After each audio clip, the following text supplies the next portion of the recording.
Halo, Assalamualaikum warahmatullahi wabarakatuh. Pada video kali ini kita akan membahas tentang fungsi komposisi. Apa saja yang akan kita pelajari? Yuk kita mulai. Yang pertama, dia ada kompetensi dasar. Kompetensi dasar pada video kali ini yaitu menjelaskan operasi komposisi pada fungsi dan operasi inverse pada fungsi inverse serta sifat-sifatnya. Untuk video kali ini kita akan membahas tentang operasi fungsinya ya. Kemudian apa saja yang akan dibahas?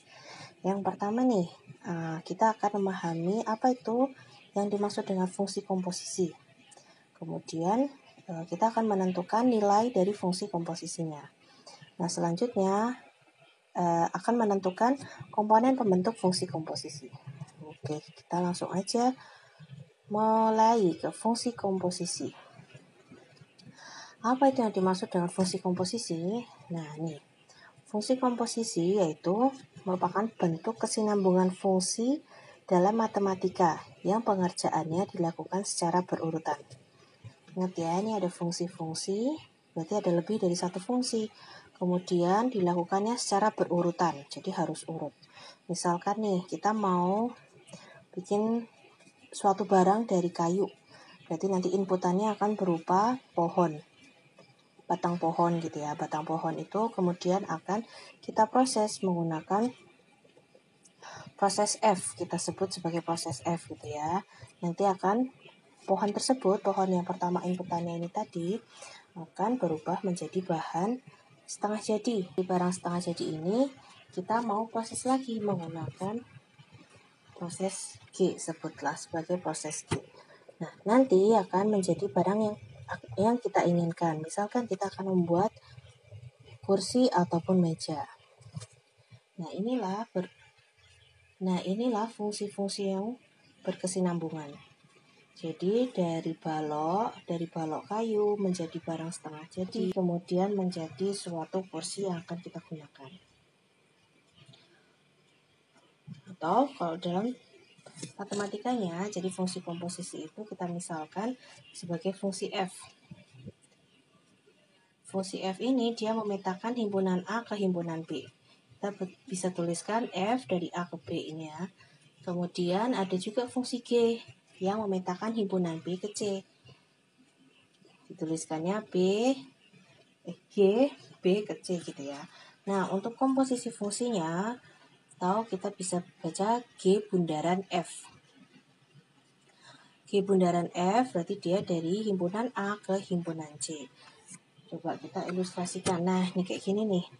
Tadi X dia sebagai inputannya. Inputannya kita proses menggunakan fungsi Fx. Kemudian diproses lagi menggunakan fungsi G, jadilah G dalam kurung Fx. Nah, G dalam kurung Fx inilah yang dimaksud dengan fungsi komposisi. Atau ketika kita mulai dari fungsi X langsung, atau ketika kita mulai dari inputan X langsung ke Gfx, inilah yang dimaksud dengan G bundaran F.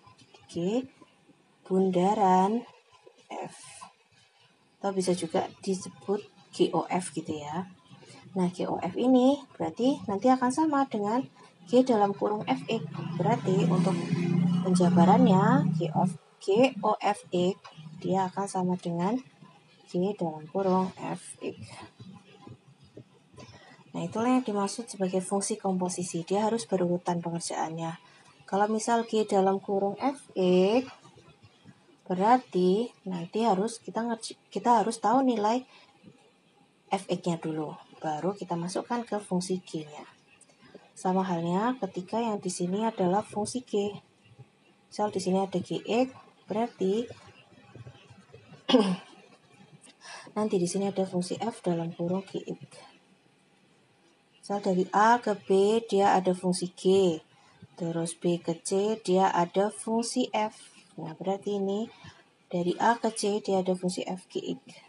Atau ini kita bisa sebut sebagai FOG. Terus kemudian, nah gimana untuk menentukan nilai fungsi komposisi?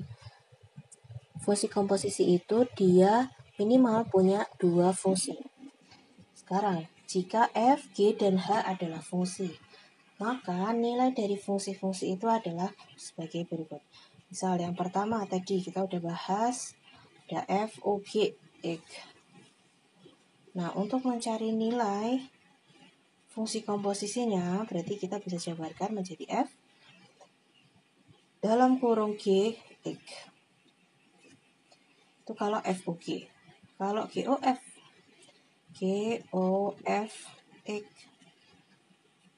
Berarti dia ada G dalam kurung F, X. Nah, ini kalau dua fungsi.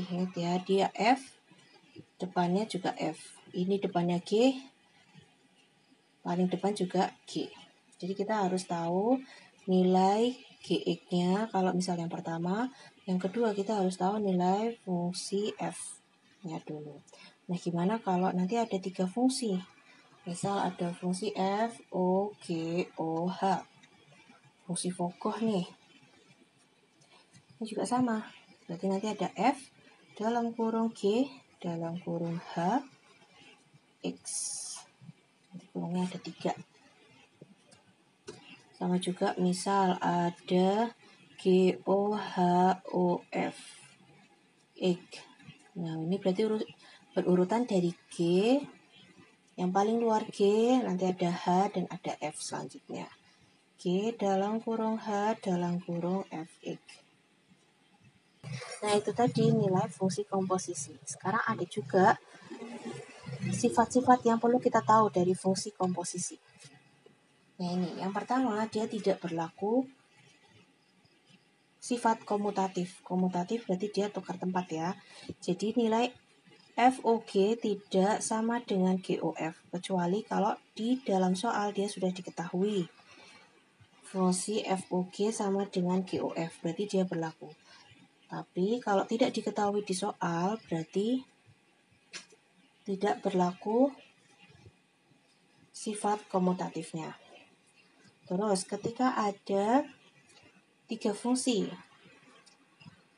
maka berlaku sifat asosiatif. Asosiatif berarti dia pengelompokan. Ketika yang di dalam kurung pertama adalah FOG-nya, berarti kan kita perlu mengerjakan yang FOG dulu nih. Ternyata dia tuh sama juga ketika kita mengerjakan yang GOH-nya dahulu. Jadi berlaku sifat asosiatif tapi tidak berlaku sifat komutatif gitu ya. Terus yang ketiga terdapat unsur identitas, yaitu ada fungsi I, IX atau sama dengan X ya. Nah, ini ketika F dikomposisikan dengan unsur identitasnya atau X, berarti dia itu akan menjadi fungsi F itu sendiri. Nah, itu tadi sifat fungsi yang perlu kita ketahui. Terus bagaimana untuk pengerjaan soalnya? Oke, kita langsung ke contoh soal.